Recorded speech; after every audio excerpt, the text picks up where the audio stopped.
तमन्ना इनामदार दत्ता। लंबे खींचतान के बाद आखिरकार महाराष्ट्र की फडणवीस सरकार बहुमत में आ ही गई। शिवसेना के साथ 12 मंत्री पदों पर समझौता हुआ और 10 मंत्रियों ने शपथ भी ले ली।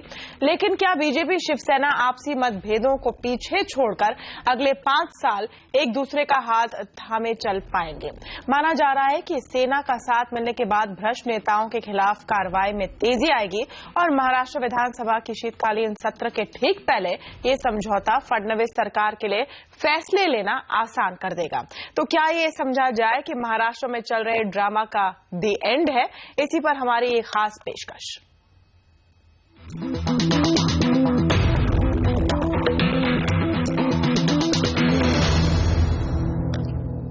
और चर्चा के लिए हमारे साथ आज जुड़े हैं बीजेपी प्रवक्ता शाइना एनसी, कांग्रेस की तरफ से प्रियंका चतुर्वेदी, एनसीपी के नेता राहुल नार्वेकर और वरिष्ठ पत्रकार नीरजा चौधरी। स्वागत है आप सबका। शाइना जी, आपसे पहला सवाल मेरा है कि इतनी मारपीट के बाद आपकी सरकार अब बहुमत में आ गई है, शिवसेना किस तरह का रोल निभाएगी इसमें, और क्या जो ट्रस्ट की कमी आप दोनों के बीच में बनी है, क्या वो सरकार चलाने में रास्ते में कांटा नहीं बनेगी?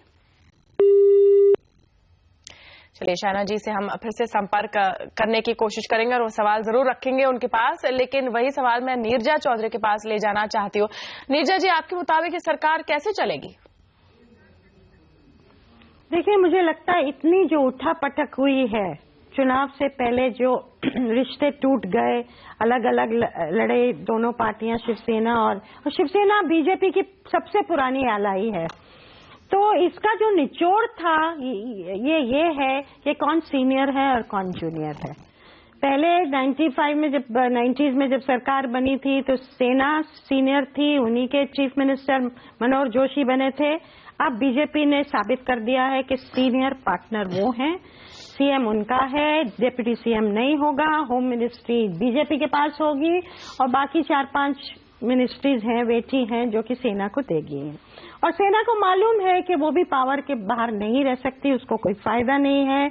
बीएमसी में चलेगा कि नहीं मामला, वो बहुत ही कैश रिच बॉडी है, तो वहां भी आगे जाके अभी सरकार भी है और आगे जाके भी चुनाव होंगे, तो दोनों को फायदा है, दोनों के हाथ में लड्डू है, तो इनको चलाना ही पड़ेगा। तनाव होगा, हो सकता है डिफरेंसेस हो, लेकिन कहीं ना कहीं स्टेबिलिटी आएगी महाराष्ट्र के पॉलिटिकल सीन में। जी, शाइना जी फिर से हमारे साथ फोन लाइन पर जुड़ चुके हैं। शाइना जी, अगर आप मेरा सवाल सुन सकते हैं। मेरा सवाल ये था कि इतनी खटास के बाद और ट्रस्ट की इतनी कमी के बाद शिवसेना आपकी सरकार में कैसे रोल निभाएगी और कैसे ये सरकार चलेगी?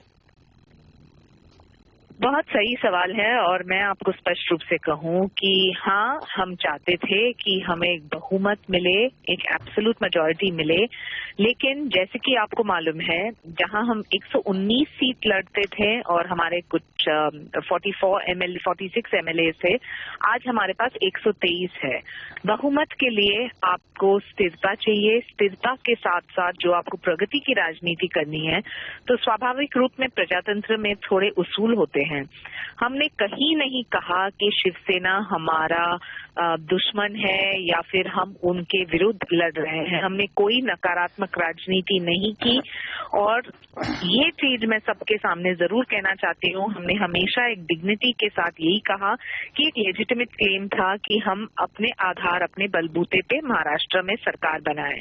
अफसोस की बात यह है कि 20-25 एमएलए हमारे पास नहीं थे। ना रही बात कि क्या है हमारी रणनीति स्पष्ट है। शिवसेना और बीजेपी एक गुड गवर्नेंस के मॉडल पे जल्द से जल्द, जो 15 वर्ष में नहीं हुआ इस प्रदेश में, हम देखेंगे कि हम उस तरफ ना सिर्फ चले, हम देखें कि जल्द से जल्द इंफ्रास्ट्रक्चर प्रोजेक्ट्स इम्प्लीमेंट हो, स्किल डेवलपमेंट की जो हम बात कर रहे हैं देश भर में, यहाँ महाराष्ट्र में लेके बेरोजगारी की समस्या हो या फिर सिंचाई को लेके इरिगेशन स्कैम्स जो हमने पिछले 15 साल में देखा है कि आज भारत देश भर में हम बात कर रहे हैं कि किस ढंग से बेटर इरिगेशन दे, तो महाराष्ट्र महाराष्ट्र कितना ये पिछड़ा बहुत हुआ सिग्निफिकेंट है कि आप इरिगेशन स्कैम की बात कर रही हैं और यहाँ पर राहुल नार्वेकर के पास मैं चलूंगी, लेकिन बस एक मैं ऐड करना चाह रही थी। शाइना जी, आपने कहा कि आपने कभी भी शिवसेना की बुराई नहीं की और डिग्निटी के साथ किया, लेकिन आपने जो शिवसेना के साथ किया है उसके लिए मुझे एक अंग्रेजी शब्द जो दिमाग में आ रहा है, डीफैंग, यानी एक तरह से जो एक जानवर के दांत निकाल लेते हैं ताकि वो कोई हार्म नहीं कर सकता है। आपने शिवसेना को एक तरह से डीफैंग कर दिया है, उनको एक भीगी बिल्ली वाले रोल में दुनिया को दिखाया है। क्या आपको लगता है कि जो शिवसेना की यूएसपी है वो इस रोल में वो निभा पाएगी? और एक तरह से आपने अपने आप को बिग ब्रदर तो प्रूव कर लिया, लेकिन जो बेरहमी इसमें दिखाई है, इतने महीने इसको खींच खींच कर फिर आपने उनके 10 लोग आज शपथ उनको दिलाई है। देखिए, हमारा लक्ष्य हमेशा रहा था कि कांग्रेस एनसीपी की भ्रष्ट सरकार को खत्म कर दे, जिन्होंने 15 साल में इस प्रदेश को लूटा है। जहां तक सवाल है कि क्या हम बड़े हैं, हाँ जरूर हम बड़े हैं मोदी जी के नेतृत्व में, और जिस ढंग से भारतीय जनता पार्टी का गुड गवर्नेंस मॉडल न सिर्फ केंद्र में चल रहा है लेकिन प्रदेशों में भी। तो मुझे नहीं लगता है कि we need to feel apologetic about our political space, because this is a legitimate claim.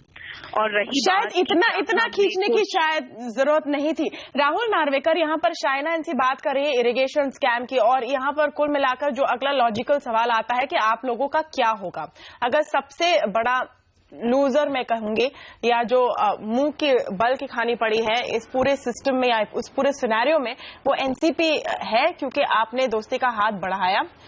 BJP ने मांगा नहीं था, फिर भी आपने बढ़ाया। आप एक तरह से उनके काम आए ट्रस्ट वोट के दिन, लेकिन इसके बाद अब शिवसेना के साथ उनकी बन गई है, वो सरकार बना रहे हैं, आप कहीं किनारे पर छूट गए हैं?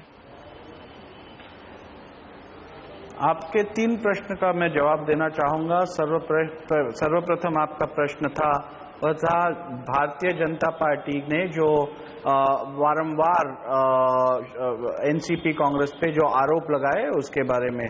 जहां तक आरोपों का सवाल जाता है, मेरा मानना है कि भारतीय जनता पार्टी के एक सिद्धांत है, झूठ बोलो मगर वो रेट के बोलो। जी, वैसे ये मेरा प्रश्न नहीं था, ताकि सबको लगे। वैसे ये मेरा प्रश्न नहीं था, आप वो प्रश्न सुन रहे हैं राहुल जी जिसका आप जवाब देना चाहते हैं। मेरा प्रश्न था कि अब आपका क्या होगा। इसके बाद आप जरूर अपना शाइना जी के कमेंट पर उत्तर दीजिए, लेकिन मेरा प्रश्न था कि अब आपका क्या होगा। यदि आप मुझे पूरी बात करने देते तो मैं आपके दूसरे सवाल के ऊपर आने वाला था, और वह सवाल था कि हमारा क्या होगा। सर्वप्रथम मैं आपसे यह कहना चाहूंगा कि हमने किसी भी दल को मदद करने के लिए समर्थन नहीं दिया था। हमने महाराष्ट्र की जनता का हित सामने रखते हुए, महाराष्ट्र को इस समय एक स्थिर सरकार की जरूरत सबसे ज्यादा है, और उस स्थिर सरकार को प्राप्त करने के लिए हमने बिनशर्त समर्थन दिया था, ना कि भारतीय जनता पार्टी को मदद करने के लिए या किसी और दल को मदद करने के लिए हमारा समर्थन था। हमारा समर्थन केवल उस पक्ष को था जिस पक्ष को सबसे ज्यादा आंकड़े मिले हैं, इसीलिए हमारा समर्थन भारतीय जनता पार्टी को था। नंबर 2, हमारी स्थिति हमने पहले ही बताई है।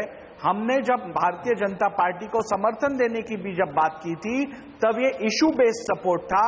यदि हमें किसी इशू पर आपत्ति होती नहीं, तो पहले आपका था कि यूनिलैटरल सपोर्ट है, फिर था कि अनकंडीशनल है, फिर था कि इशू बेस्ड है, और अब भी आपका सपोर्ट बने रहेगा या नहीं, ये भी मुझे आपसे पूछना है। प्रियंका चतुर्वेदी और नीरजा के पास भी मैं आऊंगी, लेकिन एक छोटा सा ब्रेक लेना होगा, लौटूंगी जल्दी।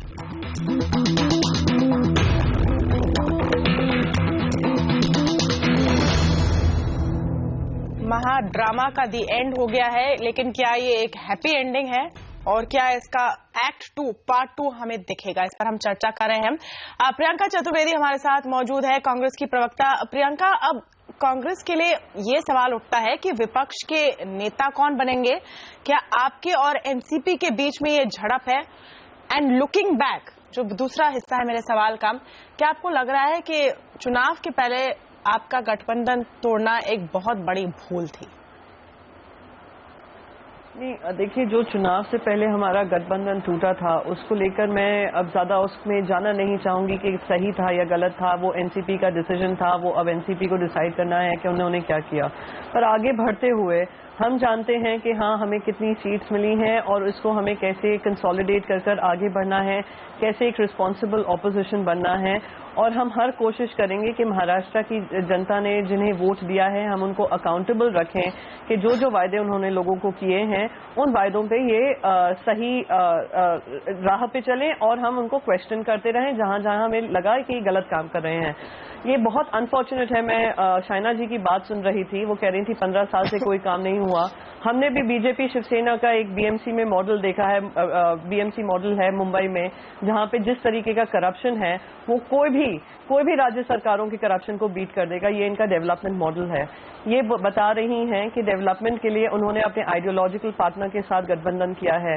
मैं इनसे पूछना चाहती हूँ, इतने गठबंधन, इतनी बातें कही गई और इलेक्शन के दौरान इतनी सारी बातें की गई, तो ये कहना कि हम लोग एक साथ मिलकर काम करेंगे, तो ये जो तनाव है, दोनों पार्टीज जानती हैं कि बिग ब्रदर का रोल क्या होगा और इनको आगे बढ़ते हुए अलग अलग ही अपनी राजनीति करनी होगी। ये तनाव हमेशा बना रहेगा।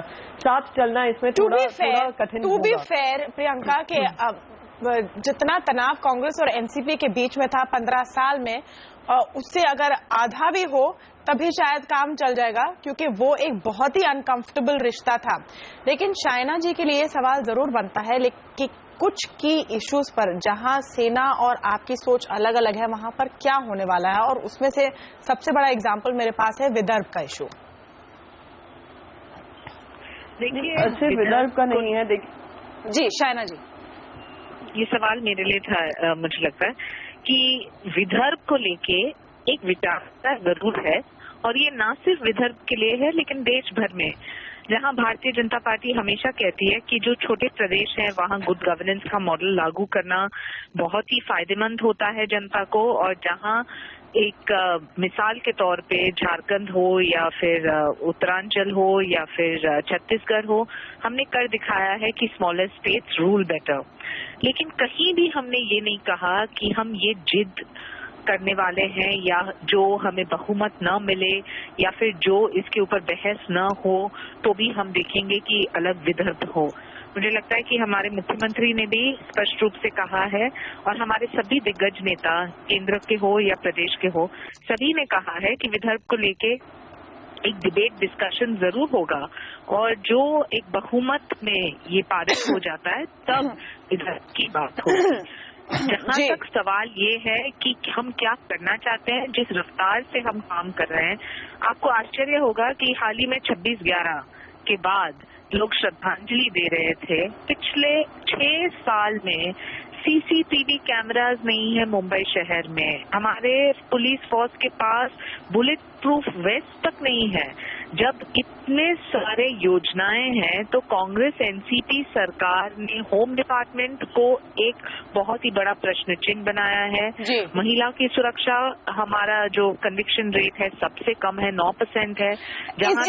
इसका काउंटर जी शाइना जी को कोई याद दिलाए कि अब वो इलेक्शन माहौल खत्म हो गया है, अब इनको अपना आगे का फ्यूचर का विजन बताना है। एक सेकंड तमन्ना प्लीज जी, इसलिए तमन्ना प्लीज, उनको बस ये कहना है कि वो 26/11 की बात कर रही हैं, 26/11 की बात कर रही हैं शाइना जी। कोई 26/11 के बारे में याद दिलाए कि हमारे चीफ मिनिस्टर को इतना समय नहीं मिला कि मेमोरियल में जाकर श्रद्धांजलि दे देते, जो भी हमारे वहाँ पे जवान शहीद हुए थे, मार्टर शहीद हुए थे, वो उनको समय नहीं मिला। ये बात कर रही हैं इम्प्रूवमेंट करने की।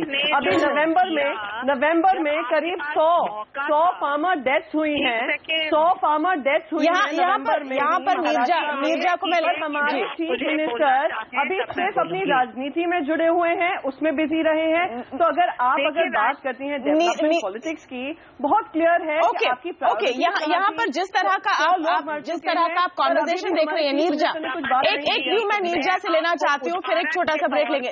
जी शाइना जी प्लीज नीरजा जी से एक छोटा सा व्यू ले लेते हैं, नीरजा जी से एक छोटा सा व्यू ले लेते हैं। जी शाइना जी, यू मेड योर पॉइंट, अभी आपका मौका है कुछ करके दिखाने का। लेकिन नीरजा जी, आप महाराष्ट्र असेंबली में किस तरह का आप पैटर्न देख रहे हैं आगे? प्रिंसिपल ऑपोजिशन कौन होगा? क्योंकि ये अब नेक्स्ट सवाल बनता है, क्या एनसीपी एक तरह से एक पैराशूट रहेगा इस बीजेपी के लिए कि अगर कल कोई बात नहीं बनी तो एनसीपी तो है हमारे पास?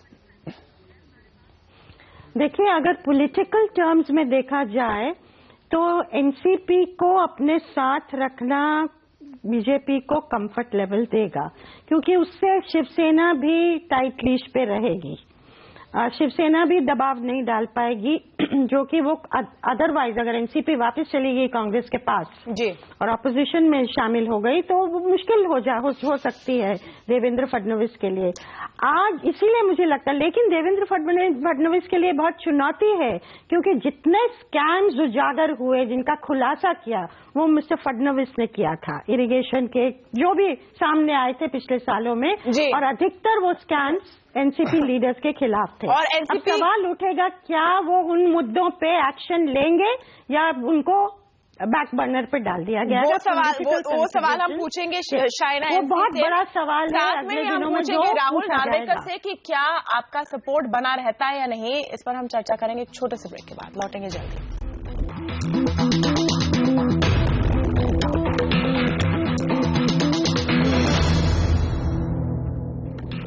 यहाँ पर हम बात कर रहे हैं महाराष्ट्र में पिछले कई महीनों से चल रहे ड्रामा के बारे में, और शाइना एनसी नीरजा चौधरी ने एक बहुत ही इंटरेस्टिंग पॉइंट रखा कि आपके लिए अब ये चुनौती है देवेंद्र फडणवीस के लिए, खास तौर पर एक तरफ आपके जो सरकार में पार्टनर है उनसे तनाव हो रखा है, एनसीपी के खिलाफ या भ्रष्टाचार के खिलाफ केसेस खोलने का दबाव है, लेकिन जैसे वो आप करते हैं आपकी स्टेपनी एक तरह से गायब हो जाती है। नहीं, मैं नीरजा जी से सहमत नहीं हूँ, क्योंकि जो भी जी का ट्रैक रिकॉर्ड देखते हैं आपको पता चलेगा कि वो एक अनकॉम्प्रोमाइजिंग लीडर है, जहां बहुत सारे ऐसे नेतागण रहे हैं जो प्रश्न उठा के वो प्रश्न को अधूरा छोड़ते हैं बहुत सारे वजह के लिए। देवेंद्र जी ने स्पष्ट रूप से अंत तक कोई भी कॉज हो जहां जनता के बारे में सोच हो या विचारधारा हो महाराष्ट्र के हित में, तो वो कभी नहीं छोड़ते हैं, और हम उम्मीद करते हैं कि वही रफ्तार से। मैं आपको बार बार उदाहरण क्यों दे रही हूँ, क्योंकि मैं दे रही हूँ आपको उदाहरण क्योंकि 1 महीना में हमने ऑलरेडी काम इतना चालू किया है, और जिस रफ्तार से हम काम कर रहे हैं, मुझे लगता है कि अगले 1 साल में आप देखेंगे कि नंबर 6 से नंबर 1 तक हम पहुंच भी गए हैं। और जितना इंफ्रास्ट्रक्चर जो प्रोजेक्ट्स हैं जो बैकबर्नर में लड़े थे, बहुत सारे बार हम बोलते थे कि फंड नहीं है। जी नहीं बिल्कुल शाइना जी, आपकी सरकार से बहुत उम्मीदें हैं, लेकिन एक पॉइंट जो प्रियंका ने रखा था कि मुंबई के लिए खास तौर पर बीएमसी ने काफी काम नहीं किया, और यहाँ पर आपकी और शिवसेना की मिलकर चलती है और वहां पर परफॉर्मेंस पुअर रहा है, आपको ये भी मानना होगा। नहीं, देखिए, मुंबई जैसे एक शहर में जहां इतने सारे मुद्दे हैं, इंफ्रास्ट्रक्चर की प्रॉब्लम्स, इन्फ्लक्स के प्रॉब्लम्स, जहां रोज हम देखते हैं, और हम कांग्रेस सरकार के जैसे freebies, subsidies, cut off date सिर्फ बढ़ाते नहीं जा रहे हैं, हम ये देख रहे हैं कि किस ढंग से एक होलिस्टिक समस्या का हल हो।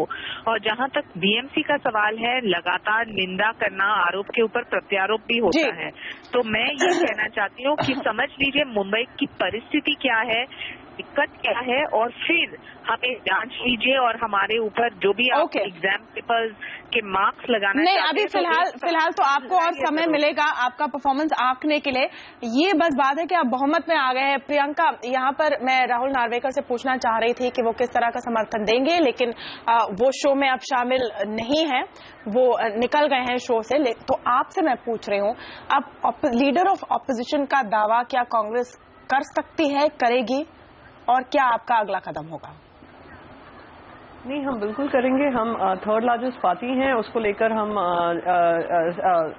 लीडरशिप, हमारी जो लीडर ऑफ ऑपोजिशन है हमारे ही होना चाहिए, और हम ये गवर्नर के सामने ये पेश भी करेंगे। बस मैं यहाँ पे 2-3 चीजें कहूंगी कि जैसे मैंने शुरू में ही कहा कि हम एक रिस्पॉन्सिबल ऑपोजिशन बनेंगे, ना कि एक ऑपोजिशन जिस तरीके के हमने देखे हैं और देखते आए हैं जो बीजेपी का रोल रहा है ऑपोजिशन में। हम रिस्पॉन्सिबल ऑपोजिशन बनेंगे, और हाँ, हम बिल्कुल दावा हमारा होगा कि हम हमें ये पोजीशन दी जाए। इस पूरे सिनेरियो में नीरजा जी, पॉलिटिकल टर्म्स में सबसे बड़े लूजर कौन रहे? क्या शिवसेना, जिसको अंत में इतना नेगोशिएशन करने के बाद जो उनको चाहिए था उसमें से लग रहा है ज्यादा कुछ मिला नहीं, या एनसीपी जो बीच में कहीं लटक गई? मुझे लगता है सबसे ज्यादा लूजर एनसीपी रही है, और अब उसका भविष्य क्या होगा, कैसे वो ग्राउंड को रिट्रीव करेगी। करप्शन केसेस उसके खिलाफ हैं, कांग्रेस से उसने नाता तोड़ लिया है जी। शिवसेना लूजर रही है, जो एक उसकी एक पहचान थी, एक स्ट्रॉन्ग टफ जी, उसमें तो कमजोरी आई है, नंबर 2 हो गई है। और लेकिन क्योंकि पावर में गई है और इतने साल पावर से बाहर रहे, 15 साल, अब पावर में गई है तो अपने फ्लॉक को इकट्ठा कम से कम पावर का ऑक्सीजन शिवसेना को मिलते रहेगा। बहुत बहुत शुक्रिया नीरजा जी। पूरी तरह से समय समाप्त हो गया है। प्रियंका चतुर्वेदी और शाइना एनसी हमारे साथ इस चर्चा में आज जुड़ने के लिए। CNBC आवाज के साथ आप बने रहिए। मुझे दीजिए इजाजत। नमस्कार।